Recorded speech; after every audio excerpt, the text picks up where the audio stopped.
Welcome students. आज पुनः एक बार फिर से क्लास 10th में ले चलते हैं, जिसमें बहुत ही इम्पोर्टेंट टॉपिक आपका सायनिक का है। उसके बारे में हम आपको बताएंगे और सिखाने का प्रयास करेंगे, है ना। तो सबसे पहले जो समांतर श्रेणी है इसके बारे में कैसे पढ़ेंगे, कौन कौन से स्टेप हैं इसमें, उसके बारे में अपन देखते हैं। तो सबसे पहले टॉपिक का नाम है आपका समांतर श्रेणी। और समांतर श्रेणी में आपको सबसे पहले अनुक्रम के बारे में देखना है। किसके बारे में देखना है? अनुक्रम। तो अनुक्रम जो है, अनुक्रम यानी कि बहुत सारे पद कॉमा के रूप में या प्लस के रूप में। जैसे कि हमने फॉर एग्जाम्पल यहाँ पे लिखा 2, 4, 6, 8, 10, ऐसा बहुत सारा लिखा 2, 4, 6, 8, 10। तो इसे कहते हैं हम अनुक्रम। क्या कहते हैं? अनुक्रम। बहुत सारे पद कॉमा के रूप में लिखे व्यवस्थित हों तो उसे अनुक्रम कहा जाता है। अब बात आती है, अनुक्रम को श्रेणी भी कहते हैं, लेकिन नाम जुड़ा है इसमें समांतर। तो बात करते हैं समांतर की, समांतर श्रेणी। तो जैसे कि इसका नाम है समांतर, समान और अंतर। अगर इसका संधि विच्छेद किया जाए तो समान अंतर, यानी कि समान जिसमें क्रमागत दो पदों में समान अंतर हो, तो ऐसी श्रेणी को समांतर श्रेणी कहते हैं। जैसे कि हमने यहाँ पर लिखा 5, 10, 15, 20, 25 और बहुत सारे पद हमने यहाँ पे लिख दिया, जैसे कि 5, 10, 15, 20, 25। तो इनमें हमने देखा कि अगर दूसरे वाले पद में से पहले वाले पद को घटाया जाए तो आपका 5 प्राप्त हो रहा। तीसरे से दूसरे को घटाया जाए तो भी आपका 5 प्राप्त हो रहा। चौथे में से तीसरे को घटाया जाए 20 - 15 तो भी आपका 5 प्राप्त होगा। और 25 में से 20 को घटाया जाए तो ऐसी स्थिति में भी आपको 5 ही प्राप्त होगा। कितना प्राप्त होगा? 5। तो क्रमागत दो पदों के अंतर अगर समान हो अनुक्रम में, श्रेणी में, तो ऐसी अनुक्रम या श्रेणी को समांतर श्रेणी कहते हैं। क्या कहते हैं? समांतर श्रेणी। जो इसमें सबसे पहले लिखा होता है इसे लिखते हैं ए से, और इसका नाम होता है प्रथम पद। क्या होता है? प्रथम पद। दूसरे में से पहले वाले पद को घटाते हैं तो इसको बोलते हैं सार्वांतर, या इसका दूसरा नाम है पदांतर। इसे अंग्रेजी के डी अक्षर से लिखते हैं। Difference between two term, term यानी कि पद, दो पदों में अंतर, है ना। तो आपको समझ में आ गया होगा कि इसको प्रथम पद कहते हैं। इसमें से घटाएंगे तो ये सार्वांतर कहलाएगा आपका, है ना। तो इस प्रकार से अपन इसकी विवेचना कर सकते हैं। अब इसकी स्टैंडर्ड फॉर्म क्या है, किस तरह से आप समांतर श्रेणी की व्याख्या करेंगे, कैसे आप समझेंगे, तो उसके बारे में चर्चा करते हैं। तो सबसे पहले यदि हमने प्रथम पद हमने ए मान लिया और सार्वांतर हमने डी मान लिया, तो ऐसी स्थिति में श्रेणी आपकी होगी, सबसे पहले प्रथम पद को लिखेंगे ए, कॉमा, प्रथम पद में सार्वांतर को जोड़ेंगे तो दूसरा पद आएगा, और फिर क्रम से सार्वांतर को जोड़ते जाएंगे। पहले में जोड़ा दूसरा आया, दूसरे में डी को जोड़ देंगे तो एक डी तो देखो पहले से है, एक डी और जुड़ेगा तो क्या हो जाएगा? a + 2d। इसमें डी फिर से जोड़ेंगे तो क्या होगा? a + 3d। ऐसे ही बहुत सारे पद आपके इसमें लिख सकते हैं आगे। तो ये इसका स्टैंडर्ड फॉर्म है समांतर श्रेणी का, अर्थमेटिक प्रोग्रेशन का, है ना। समांतर श्रेणी को शॉर्ट में एपी भी कहते हैं, अर्थमेटिक प्रोग्रेशन। ए बोले तो अर्थ और अर्थमेटिक, और पी बोले तो प्रोग्रेशन, समांतर श्रेणी, है ना। तो यहाँ पर समांतर श्रेणी की विवेचना है। अगर हमारा प्रथम पद ए और सार्वांतर डी हो तो ऐसी स्थिति में श्रेणी जो बनती है ए + डी, फिर से डी जोड़ेंगे, फिर से डी जोड़ते जाओ, तो इस प्रकार हमारी श्रेणी का निर्माण हो जाता है ना। अब बात आती है 10th क्लास का जो लेवल है, कहाँ तक इसको पढ़ना है, क्योंकि 11th क्लास में भी इसको पढ़ा जाना है, इसलिए मोस्ट भी है 10th क्लास। तो यहाँ पर बात करते हैं सबसे पहले समांतर श्रेणी का nवां पद। समांतर श्रेणी का nवां पद के बारे में पहला फॉर्मूला भी समझ लीजिए इसी को, और यहाँ से शुरुआत इसकी होती है। तो इसको हम मानेंगे, जैसे कि हमने an लिख दिया, अभी की बुकों में an आया लिखा हुआ, और पहले की बुकों में tn आता था।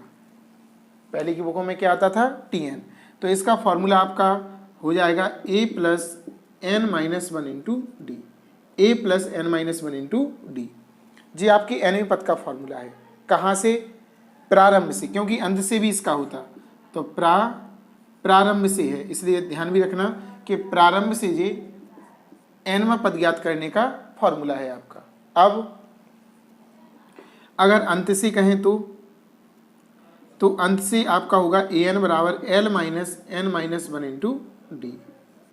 जी आपका अंत से nवां पद है, अंत से nवां पद। अगर अंत से nवां पद निकालना हो समांतर श्रेणी का अंत से nवां पद, तो a बराबर l minus n minus one into d. अब बात आती है इसमें जो a है इसके बारे में हमें पता है, d के बारे में पता है, n के बारे में पता नहीं है, और इसमें जो l है इसके बारे में भी पता नहीं है। तो यहाँ पर आपको बता दें कि जो n है पदों की संख्या, और जो आपका l है ना जी, l आपका अंतिम पद है, अंतिम पद। तो इस तरह हम, ठीक है ना, तो इसको बगल में लिख देते हैं क्योंकि दिखाई नहीं दे रहा। तो यहाँ पर आपका आ जाएगा l, और l को हम कहेंगे अंतिम पद। तो आपको क्लियर हो गया होगा कि इसमें जो लेटर आपके इंग्लिश अल्फ़ाबेट हैं उनका नाम क्या है और कहाँ पर कौन सा प्रयोग किया गया है। तो प्रारंभ से nवां पद और अंत से nवें पद का हमने यहाँ पर टर्म लिख दिया, इसको नोट कीजिए। कुछ क्वेश्चन यहाँ पर nवें पद से संबंधित हम आपको समझाने का, सिखाने का प्रयास करेंगे। एक छोटा सा प्रयास हम आपके सामने करते हैं। जैसे कि इसमें क्वेश्चन लिखा है कि अनुक्रम का nवां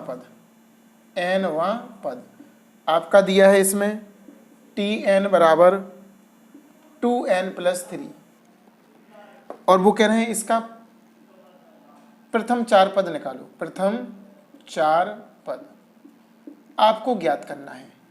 प्रथम 4 पद, इस तरह से क्वेश्चन आता है। कभी कभी यहाँ पर जो नई बुक्स हैं वहाँ पर उसमें an लिखा आता है tn की जगह, तो इसको भी आपको समझना है कि tn लिखा है तो भी वही है, उसका मतलब nवां पद है, और an का मतलब भी nवां पद है।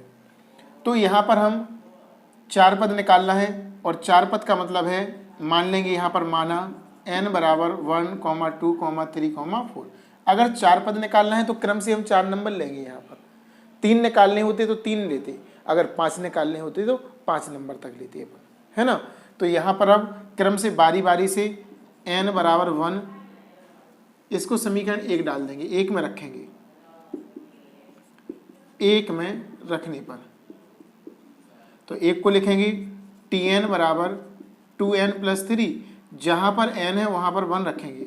2 इनके बीच में सिंबल नहीं है तो मल्टीप्लिकेशन का 1 प्लस 3, इसका मल्टीप्लाई करेंगे 2 एकम 2 और प्लस 3, तो 2 और 3 कितना होगा? 5 होगा। इस तरह से आपका t1 आ गया। ये ऐसे ऐसे अपन को 4 बार करना है, 3 बार और करेंगे अभी। अब हम t2 निकालने के लिए तो सबसे पहले tn लिखेंगे। tn क्या है आपका? 2n plus 3। फिर से n बराबर आपको 2 रखना है जहाँ पर n है, तो t2 यहाँ पर भी रखा जाएगा और यहाँ पर भी 2 इंटू 2 प्लस 3, तो t2 बराबर कितना हो गया? 4 प्लस 3, तो t2 का मान कितना आएगा आपका? 7, है ना। कितना आएगा आपका? 7 आएगा। अब आपको फिर से लिखना है, चूँकि tn बराबर आपका क्या दिया? tn बराबर दिया है 2n प्लस 3, आपको n बराबर 3 रखना तीसरा पद निकालने के लिए। तो यहाँ पर n की प्लेस पर हम 3 रखेंगे, 2 इंटू 3 प्लस के 3, तो t3 इक्वल कितना हो जाएगा? 6 यहाँ पर आएगा और प्लस 3, 3 दूनी 6 हो जाएगा और प्लस 3 यानी कि 9 हो जाएगा आपका। एक पद और निकालना है इसका हमें, चौथा पद, उसको देखिएगा ध्यान से। फिर से लिखेंगे अपन Tn बराबर 2n+3। अब n बराबर हमें 4 रखना है। n बराबर कितना रखना है? 4। यहाँ पर 4 रखेंगे, जहाँ जहाँ n है वहाँ वहाँ क्या लगाएंगे? 4। T4 इक्वल 2, बीच में सिंबल नहीं है तो मल्टीपल का 4 प्लस के 3, तो T4 बराबर 8 + 3, तो यहाँ पर कितना आएगा? 11। अब लास्ट में लिख सकते हैं अतः 4 पद। पहला पद आपका कितना है? 5, दूसरा पद आपका कितना है? 7, तीसरा पद कितना निकला? 9, और चौथा पद और आखिरी पद आपका 11 निकला। इस तरह से आपने प्रथम 4 पद हमने इस nवें पद के अकॉर्डिंग ज्ञात कर लिए। क्लियर? इसको नोट कीजिए।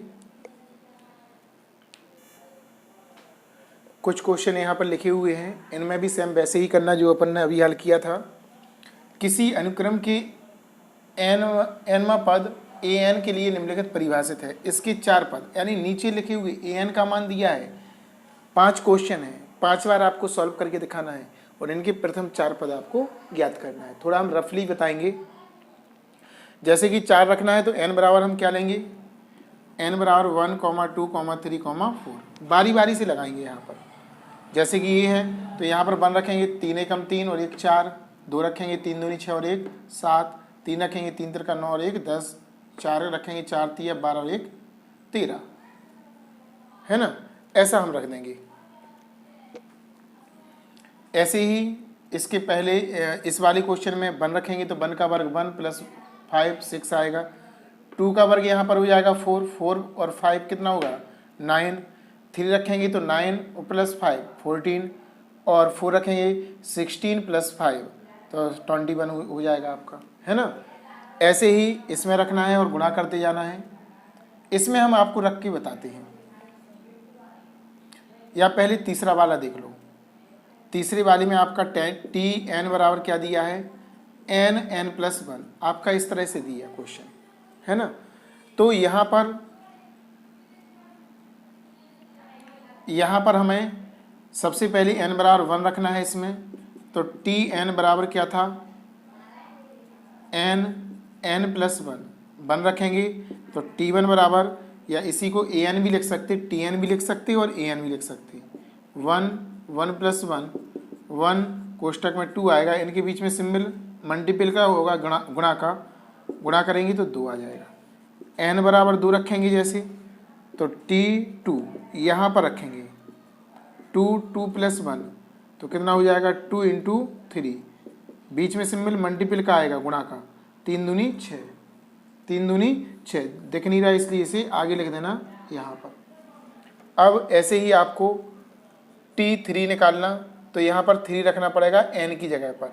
3 + 1 3 × 4 और बीच में गुणा का सिंबल लगाएंगे, 4 तिया 12 हो जाएगा। T4 4 4 + 1 तो 4 × 5 तो यहाँ पर 20 आ जाएगा। T4 का आंसर आ जाएगा 20, है ना? 20। तो इस तरह से 4 पद निकाल सकते हैं हम बारी बारी से, और लास्ट में लिख भी देंगे अतः 4 पद कितने कौन कौन से हैं? 2 6 12 और 20। अब हम आपको इस क्वेश्चन के बारे में बताते हैं। इसमें बटे में दिया हुआ है और जिससे हम बहुत ज़्यादा घबराते भी हैं और डरते भी हैं, है ना? तो इस क्वेश्चन को बताते हैं, ज़रा ध्यान से देखना। बटे वाला देखिए, सभी में 4 पद निकालना है तो रखना तो आपको n बराबर 1 2 3 4 4 तक ही रखना है ना? अब हम nवां पद लेते हैं Tn, जो दिया हुआ चौथा है, भाग n/n।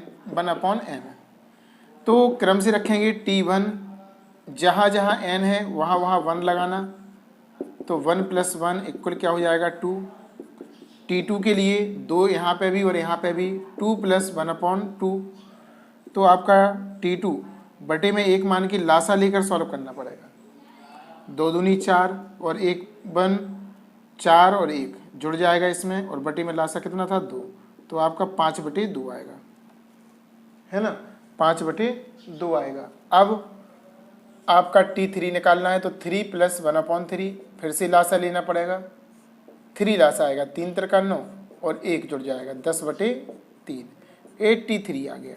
T4 निकालना, तो पहले टी एन लिख देना। टी एन बराबर क्या दिया, एन प्लस 1/n। एन की जगह पे अपन को 4 लगाना है। 4 धन 1/4 लासा लेंगे, 4 चौके 16 प्लस 1 तो कितना हो जाएगा 17 और बटे 4। इस तरह से आपका इसका भी आंसर आ जाएगा, है ना। तो 4 पद आपके आसानी पूर्वक लिख सकते हैं। यहाँ पर थोड़ा सा डिफरेंटिव है, घात के रूप में है n। तो इसमें जैसे कि पहला पद निकालेंगे t1 तो 3 की घात 1 यानी कि 3 आएगा। t2 निकालेंगे 3 की घात 2 तो 9 हो जाएगा। t3 निकालेंगे 3 की घात 3 और तो 3 त्रिकाण 27 हो जाएगा। और t4 यानी 3 की घात 4, 3 गुणा 3 गुणा 3 गुणा और 3 4 बार करना पड़ेगा तो आपका 81 होगा। 3 त्रिका 9, 27 27 थी 81। इस तरह हम लास्ट में एक साथ इनको लिख देंगे। तो आपको समझ में आए होंगे, इनको क्लियर कीजिए, इससे आगे हम और चलते हैं।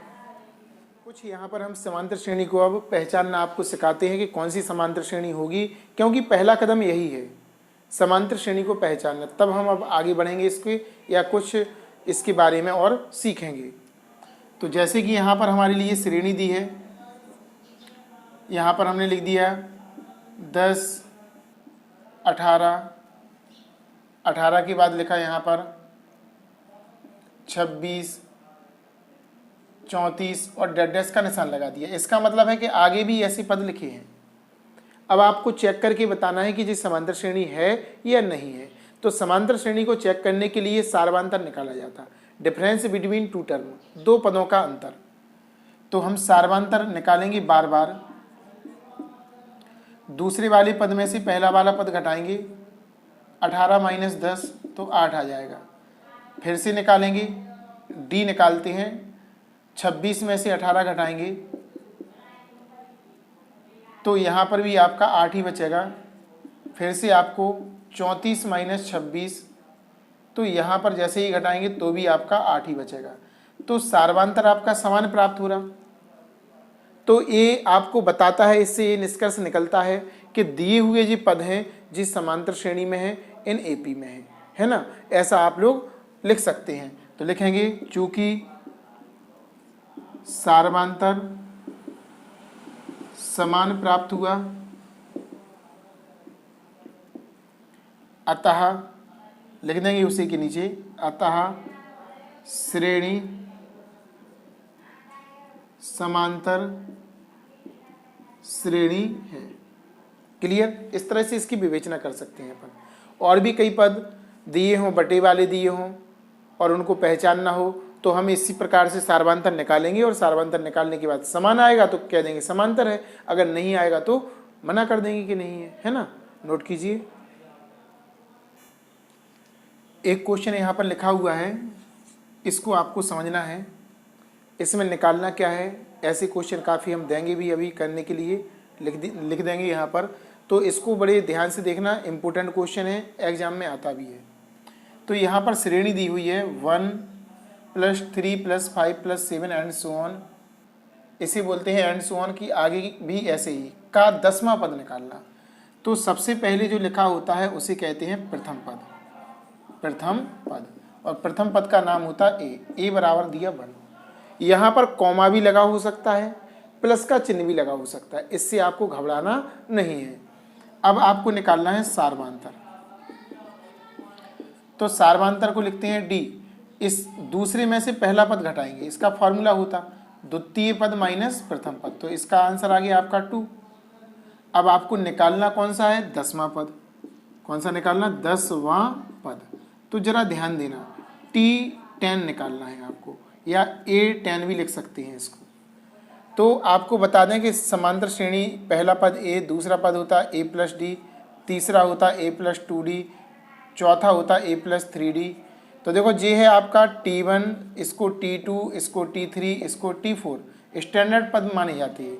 तो यहाँ पर हमने एक निष्कर्ष निकाला कि यहाँ पर जैसे 4 है ना, तो यहाँ पर एक कम आता है 3 है तो यहाँ पर कितना आता है 2 है तो यहाँ पर कितना आएगा 1 है तो यहाँ पर डी वाला पद नहीं आएगा। यानी कि जितना कहते हैं उससे एक कम आता। यहाँ पर T10 कहा तो निश्चित तौर पर a प्लस 9d आएगा। यहाँ पर 10 लिखा तो 10 से 1 कम कर देंगे, तो 10वें पद का फॉर्मूला हो जाएगा a प्लस 9d। a का मान लगाओ 1 प्लस d, और d का मान कितना है 9 प्लस d का मान कितना है 2, तो 1 प्लस 2 का गुणा करेंगे, दो नाम 18, इसमें 1 जोड़ देंगे तो कितना आएगा 19। इस तरह आपका a10 कितना आ जाएगा, आपका 19 आ जाएगा। ये आपका आंसर आ जाएगा, है ना। तो बिल्कुल सिंपल है। सबसे पहले आपको तुलना करना है, AD निकालो, T10 कहा तो 1 कम कर दो d में, a प्लस 9d। अगर कहते भी 50 a 50 तो हमने कहा इसका फॉर्मूला लगाते a प्लस 49d, 49d यानी कि a प्लस 49d। ठीक है ना। तो इस तरह से अपन कर सकते हैं, इसको नोट कीजिए। कुछ क्वेश्चन अभी हाल जो हमने समझाया था आपको उसी के अकॉर्डिंग लिखे हुए हैं। इन क्वेश्चनों को आपको समझना है और करना भी आपको है, केवल हम आपके लिए थोड़ा सा हिंट देंगे क्वेश्चनों में। तो इसमें देखो, सबसे पहले आपको बता दें प्रथम पद क्या है, a है, और इसका सार्वधातुक निकालो जैसे, तो d बराबर 77 माइनस 80, तो माइनस का बड़ा है तो माइनस का 3 आएगा। चिन्ह को ध्यान रखना। सातवां पद निकालना है तो सातवें पद का सूत्र a प्लस 6d, a की जगह पर और d की जगह पर मान लगा देंगे, सॉल्व कर देंगे तो आंसर आ जाएगा, है ना। अब जैसे कि आपका क्वेश्चन नंबर इसमें 4th लिखा हुआ है, इसको देखना है ध्यान से। तो यहाँ पर माइनस लगा है तो माइनस से डरना नहीं है, ये चिन्ह सहित a कहलाएगा प्रथम पद। और आपको जैसे d निकालना है ना, तो चिन्ह सहित इसका -3 है और माइनस माइनस के 5, माइनस का माइनस में गुणा करेंगे प्लस हो जाएगा, -3 प्लस 5 तो कितना आएगा आपका 2 आ जाएगा। अब आपको निकालना कौन सा, nवां पद, और nवें पद का सूत्र क्या होता है, a plus n minus 1 into D. यहाँ पर और यहाँ पर मान लगाएंगे, n उत्तर में आएगा आपका, n से आपको डरना नहीं है। क्लियर, या बताई दे रहे, देखो a plus n minus 1 into D, वरना आप लोग कर ना पाए। a का मान आपका कितना दिया था, माइनस के 5, प्लस n माइनस 1, डी का मान कितना है आपका 2 है, -5, इसका अंदर गुणा करेंगे प्लस के 2n माइनस के 2, इन दोनों को ऐड करेंगे -7 प्लस 2n को पहले लिख देंगे -7। इस तरह से ये आपका आंसर आ जाएगा, है ना। अब हम क्वेश्चन नंबर इस पर चलते हैं। तो इसमें देखो, पहले इसको देखो, इसको a कहेंगे और a वाला आपका क्या हो जाएगा, a वाला नहीं, इसमें से इसे घटाएंगे तो d आपका निकल आएगा 10 माइनस 6 यानी कि 4। आपको 25वां पद निकालना, a plus 24d, a formula लगाएंगे तो आपका 25वां पद आ जाएगा। एक कम बोलते हैं अपन। अब बात आती है थोड़ा डिफिकल्ट, ए वाला अपना टेढ़ा लग रहा, टेढ़ा मेढ़ा लिखा है सही बटे में, तो इसको थोड़ा सा बनाना पड़ेगा आपको टेबल में। पहले क्या करना पड़ेगा, बनाना पड़ेगा। किस तरह से बनाएंगे उसको देखिएगा। जैसे कि ये लिखा है तो 7 का गुणा करेंगे, 4 का 7 में 7 चौके 28 और 3 31 बटे 4, 9 दूनी 18, 1 19 बटे 2, 44 और 1 45, 45 बटे 4 एंड सो ऑन। अब यहाँ पर का 22वां पद निकाल सकते हैं, यानी कि इसको ऐसा बनाना है, ए आपका कहलाएगा a और d आपको निकालना है 19/2 माइनस के 31 बटे 4। इसका जब हम लासा लेंगे ना 4, तो 19 और माइनस 2 का देंगे भाग, 2 बार जाएगा, 2 का 19 दूनी 38 माइनस 31, तो आपका d का मान यहाँ पर आ जाएगा 5, प्लस का बचेगा, प्लस का बड़ा है। निकालना 22वां पद है तो T22 equal a plus 21d, a formula लगेगा। a का मान आपका 31 बटे 4 और प्लस 21 इंटू डी का मान 5 है, 31 बटे 4 5 बटे 4, 4 तो लिखा ही नहीं है नीचे वाला, 5 बटे 4, तो यहाँ पे आ जाएगा 5 एकम 5, 5 दूनी 10 बटे 4। ऐड करेंगे इनको, नीचे का समान है ना, तो आपका आ जाएगा 136 बटे 4। 4 से अगर भाग जा रहा हो तो 4 से भाग दे सकते, 4 तिया 12, 4 तिया 12, 4 चौके 16, ठीक है ना, 4 तिया 12, 4 चौके 16। एक बार और देख लीजिए, 5 एकम 5, 5 दूनी 10, 31 यहाँ पर 31/4 दिया था पहले से, कैसे आया, 4 सत्ते 28 और 3 31, है ना। तो इस प्रकार आपका आंसर क्या आ जाएगा 34। तो आशा है कि आपको समझ में आए होंगे क्वेश्चन, और भी अच्छी तरीके से समझाने का प्रयास करेंगे अगले वीडियो में। इस वीडियो को तब तक कंप्लीट कीजिए। 10th क्लास के लिए तो है ही, इसके साथ साथ 11th क्लास की अभी बेसिकली चीज़ है ये, उसको अच्छे से कंप्लीट कीजिए ताकि आप लोग समांतर श्रेणी में अच्छे से अच्छा सीखें और क्वेश्चन कर सकें। मिलते हैं नेक्स्ट वीडियो के साथ, इसको कंप्लीट कीजिए।